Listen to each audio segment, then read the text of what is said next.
Now it's time to delve deeper into politics. For 2 weeks beginning this Thursday, lawmakers at the National Assembly will discuss ways to reform the nation's electoral system. This comes with about a year to go until the general election set for the spring of 2024. For more on this reshaping of Korea's electoral landscape, our political correspondent Lee Shi-hoo is here with me. Good to see you, Shi-hoo. Great to be here. So what is this parliamentary meeting that we are going to see this week? Yes, this week the National Assembly is set to hold what's called a meeting of the whole, and that's happening for the first time in almost 20 years.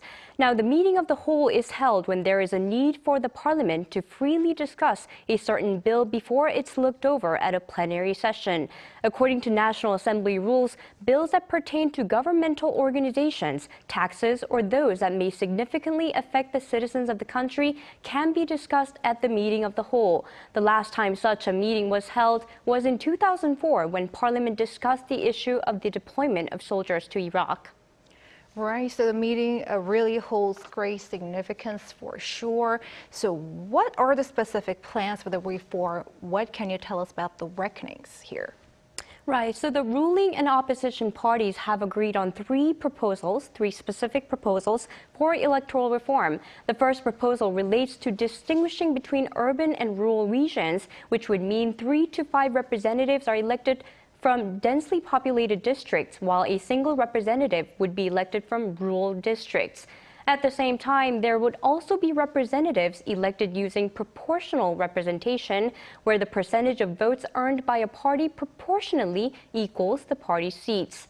Now, the second proposal calls for electing 4 to 7 representatives in all electoral districts, regardless of population density. Parties would submit a list of candidates, and the voters would vote on the candidates as well as the party of their choice.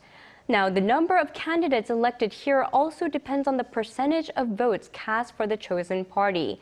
And the third proposal is to elect a single representative per electoral district in a winner-takes-all process. It also calls for proportional representation, but rather than voting for representatives from a countrywide pool, it suggests 6 separate regional pools where the representatives are elected proportionally. Now, there are pros and cons for each of these systems, which will be heavily debated at the meeting on Thursday. And Shi-hoo, so what is the next plan for lawmakers after that particular meeting? How many discussions do we expect? Now, the Parliament has yet to decide how many meetings will be convened after this one to discuss the reform, but it's been said that they plan to pass on one single proposal to the Special Committee on Political Reform by the middle of next month. Once the proposal passes the special committee, it will be reviewed by the Parliament's Legislation Committee before being voted on at the plenary session, which it is hoped will take place in April. The legal due date for electoral reform is April 10th, a year before the general election, but whether the Assembly can meet this deadline is uncertain, as there are differences of opinions between parties and individuals.